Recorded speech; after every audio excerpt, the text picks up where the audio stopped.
सद्गुरुवे नमः, सद्गुरुवे नमः। प्रातःकालीन गुरु स्तुति। मंगल मूर्ति सद्गुरु मिलवै सर्वाधार, मंगलमय मंगल करनो बिनबहु बारंबार। ज्ञान उधति अरु ज्ञान घन सद्गुरु शंकर रू, नमो नमो बहुबारही सकल सपूजन भू। सकल भूल नासक प्रभु सद्गुरु परम कृपाल, नमो कंज पद जुग पकड़े सुन प्रभु नजर निहाल। दया दृष्टि करि नासिए मेरो भूल यरुचु, खरो तीक्षण बुद्धि मोरिना पानी जोड़ी कहूँ को। नमो नमो गुरु सद्गुरु नमो, नमो नमो गुरुदेव, नमो विघ्न हरता गुरु निर्मल जाको हे। ब्रह्म रूप सद्गुरु नमो, नमो प्रभु सर्वेश्वर रूप। राम दिवाकर रूप गुरु नासक भ्रम तम को। नमो सुसाहव सद्गुरु वीन विनाशक दयाल, सुबोधि विगासक ज्ञान प्रदो नाशक भ्रम तम जाल। नमो नमो सद्गुरु नमो जाशम को नयान, परम पुरुष ते अधिको गावै संत सुजान। श्री सद्गुरु महाराज की जय, श्री सद्गुरु महाराज की जय। प्रातःकालीन कीर्तन। अव्यक्त अनादि अनंत अजय अज आदि मूल प्रमात्म जो ध्वनि प्रथम अस्फुटित पराधरा, जिनसे कहिए अस्फोट है सो है अस्फोट वही उद गीत वही ब्रह्मनाद शब्द ब्रह्म ओम वही। अति मधुर प्रणव ध्वनि धार वही है प्रमात्म प्रतीक वही। प्रभु का धनात्मक नाम वही है सार शब्द सत शब्द वही है। सत चेतन यह व्यक्त वही व्यक्तों में व्यापक नाम वही है। सर्वव्यापनी ध्वनि राम वही सर्व कृषक हरि कृष्ण नाम वही है। परम प्रचंड निशक्ति वही है। शिव शंकर हर नाम वही पुनि राम नाम है। यगुण वही है अकथ अनम अगम पूर्ण काम वही। स्वर व्यंजन रहित अघोष वही। चेतन स्तवन सिंधु अधौष वही है। एक ओम सतनाम वही। ऋषि सेवित प्रभु का नाम वही है। एक ओम सतनाम वही। मुनि सेवित गुरु का नाम वही। भजो ओम प्रभु नाम वही। भजो ओम मही नाम वही। गुरु महाराज की जय, सद्गुरु महाराज की जय।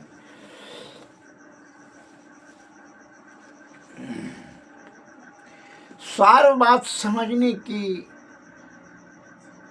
आवश्यकता है। संत महात्माओं की सार बात को समझें। सार बात क्या है इस जीवन में? धर्म अर्थ काम और मोक्ष, यह प्रमुख 4 लक्ष्य लेकर करके अवतरित अर्थात जन्म लिए हैं यह शरीर धारण करके इस धरातल पर। तो ये यही आयु में आपको धर्म अर्थ काम और मोक्ष चारों चीज प्राप्ति करना होगा। लेकिन अर्थ और काम की जो है चक्कर में इस तरह से फंस जाते हैं कि धर्म और मोक्ष की प्राप्ति छूट जाती है। अतः उसका दुष्परिणाम यह होता है कि 84 लाख योनि में हम पुनः जो है भ्रमण करने लगते हैं, जिससे कि जीवात्मा को भारी दुर्गति होती है। इसलिए संत महात्मा लोग अनादिकाल से प्रवचन के माध्यम से हम लोगों को बताते आ रहे हैं कि शुद्ध चित्त आत्मा से, पवित्र चित्त से निष्कपट और निश्चल होकर के सदाचार का तथा सत्य का मार्ग को अपनाते हुए सदगुरु के शरण में जाएं, सत्संग भजन करें, तब जुक्ति प्राप्त करें, भक्ति करें, और भक्ति से तब मुक्ति होगा, अर्थात जीव आत्मा को अवागमन से छुटकारा मिलेगा। एक राजा जो है शिकार खेलने के लिए जंगल गया, वहाँ जो रास्ता भटक गया, शाम हो गया, बहुत लेट हो गया, वह भूल गया रास्ता। तो एक महात्मा जी की कुटिया देखा, तो उन्होंने वहाँ जा कर के पूछते हैं, राजा साहब ने पूछा, हे महात्मा जी बस्ती किधर है? तो एक और इशारा करते हुए महात्मा जी ने कहा उस ओर। वहाँ गए तो वहाँ देखा शमशान घाट, मुर्दा कहीं जल रहा है, कितना जला हुआ है, कि लकड़ी इधर बिखरा हुआ है, उधर मुंडा, तो इधर गंड बिखरा हुआ है, शमशान घाट है। राजा साहब को मन में मां क्रोध हुआ, वहाँ से आए महात्मा जी के पास, बोला कि आप साधु महात्मा होकर के झूठे बोलते हैं। क्योंकि कैसे भाई झूठ बोले, क्या बात है? तो आपको पूछे बस्ती, तो आप शमशान घाट बता दिए। क्योंकि बस्ती मतलब क्या होता है जानते हैं? राजान है जी आप, तो बस्ती का मतलब जो जो वास करता हो, तो वहीं तो सब स्थायी वास करता है। तो वहाँ बस्ती जहाँ स्थायी वास करता है उसी को ना बस्ती कहा जाता है जी। इसलिए हम बताएं कि उधर बस्ती है। तुम अपनी भाषा में कहते हो शमशान घाट, तो अस्थाई तो वहीं से, वहाँ फिर से जब कहीं जाने की जरूरत नहीं है, वहाँ अस्थाई हो जाता है ये शरीर का। इसलिए बताएं बस्ती है। तुमको पूछना ना चाहिए कि गांव किधर है, धर्मशाला किधर है, तो बताते हैं धर्मशाला में जो है 2 दिन 4 दिन रहता है, फिर जो वहाँ से, तो ये जो है इधर है, गांव ग्राम इधर है, चले जाओ, उसको धर्मशाला कहा जाता है। तो राजा साहब को बड़ा ये बात का ठेस लगा और ज्ञान हुआ कि सही कह रहे हैं महात्मा जी, जो अस्थाई वास करे उसे बस्ती। ये तो हम लोग जो है ना 4 दिन के लिए यहाँ ठहरने के लिए आए हैं, ठहराव है जीवन का, यह देह धारण करके के ठहराव, फिर तो इसको शमशान घाट में जरना ही होगा और जरना ही होगा। अतः अभी ही व्यवस्था कर लिया जाए। इसलिए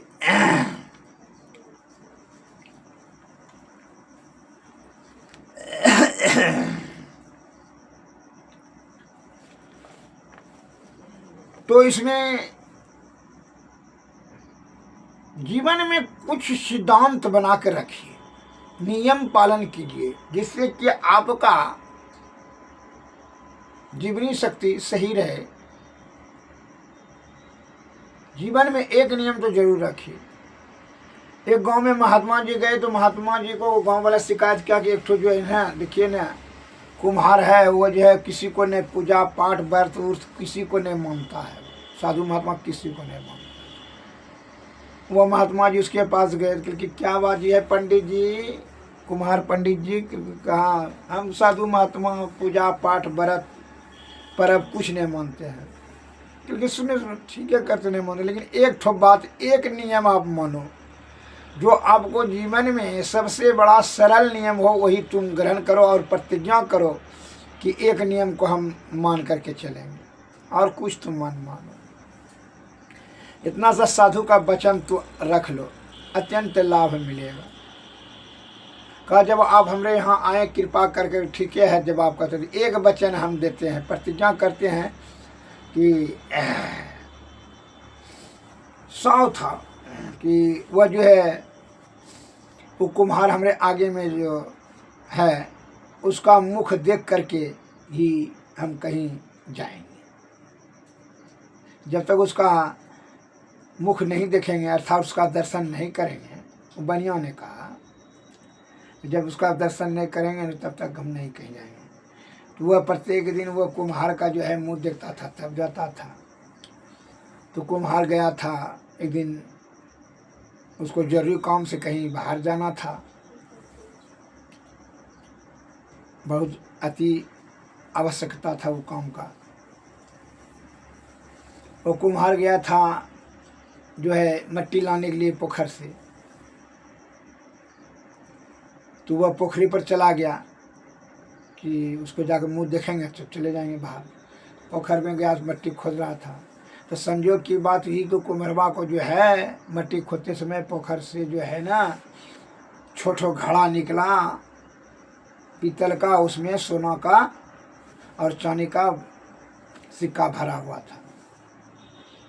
वो वहीं पोखरिए चला गया, उस सावजी कुम्हरबा का मुंह देख करके लौटने लगा। तो कुम्हरबा ने वो छोटो घड़ा को काल कर खोद कर रखा था कि अब ले जाएंगे इसको अपने गधा पर लाद करके। लेकिन जब वो मुंह देख करके कुम्हरबा का लौटने लगा तो जान लिया कि जो है गांव में हल्ला कर देगा, उसको जान लिया कि जो है ना घड़ा मिला है। तब उसने जाकर बोला कि कहा सुनिए साहब जी, सुनिए। और सुना क्योंकि भाई तुम जो है काहे लिए हल्ला करोगी, तो तुम आधा ले लो और आधा हम रख लेते हैं। तो वो कुछ बोलने वाला था तो है कहता यही जो है घड़ा मिला है छोटो, 3 तुम रख लो, सोना का था। उसमें खोल के देखा तो सोना चांदी का रुपया सिक्का भरा था। 3 ई ले लिया, 3 कुम्हरबा लिया, अधिक धनवान हो गया। अतः इस साधु का एक शब्द का अमल करने से यह तुरंत धन की प्राप्ति हुई। इसलिए संत महात्मा लोग जो कि परम आनंद प्राप्त करने के लिए हम लोगों को प्रवचन के माध्यम से रात दिन जो बताते आ रहे हैं, अगर उनका अमल कर लिया जाए शब्दों का तो कितना परम आनंद प्राप्ति हो जाएगी। निश्चल और निष्कपट भाव से शुद्ध चित्त आत्मा से ईश्वर का स्मरण करें, ध्यान करें और सत्संग भजन करें, गुरु का सेवा शुश्रूषा करें, निष्कपट और निश्चल श्रद्धा युक्त होकर पूर्ण विश्वास के साथ। उन्होंने युक्ति बताएंगे, युक्ति से तो भक्ति से तो सदगुरु महाराज की जय, सदगुरु महाराज की जय। अब जो है आरती की जाएगी। सतपुरुष की आरती कीजिए, हृदय धर को थाल सजीजिए, दामनी ज्योति झका झक जाऊं में, तारे चंद्र अलौकिकताओं में, आरती करत होत यति उजल, ब्रह्म की ज्योति अलौकिक उजल, सन्मुख बिंदु में दृष्टि समावई, अचरज आरती देखन पावई, दिव्य चक्षु सो अचरज देखी, या जग सुख तुझ करी लेखी, होत महाधुनयन हद कीरा, सुनत सुरत सुख लहत घनीरा, सुरत सार सबद में लागी, पिंड ब्रह्मांड देह तव त्यागी, आत्म आरपी भोग लगावे, सेवक सेवे भाव छूट जावे, हम प्रभु हम एक ही होई, द्वैत रहे नहीं कोई, मही ऐसी आरती कीजिए, भव महाजन्म बहुरी नहीं लीजिए, आरती सतपुरुष के कीजिए। सतगुरु महाराज की जय, सतगुरु महाराज। आरती तन मंदिर में कीजिए, दृष्टि जुगल कर सन्मुख दीजिए, चमकै बिंदु सूक्ष्म यति उजल, ब्रह्म ज्योति अनुपम लख दीजिए, जगमग रूप ब्रह्मंडा, निरखी ज्योति तज दीजिए, शब्द सूरतया व्यास सरल तर, करी सार सवद गही लीजिए, ऐसी जुगति कायागढ़ त्यागी भव भ्रम भेद सकल मल छीजे भव खंडन या रति यह निर्मल करिमे ही मृत रस पीजे यरति तन मंदिर में कीजे दृष्टि जुगल कर सन्मुख दीजिए। गुरु महाराज की जय। श्री सद्गुरु महाराज की जय। सद्गुरुवे नमः। सद्गुरुवे नमः। जय हिंद, जय भारत। नमस्कार।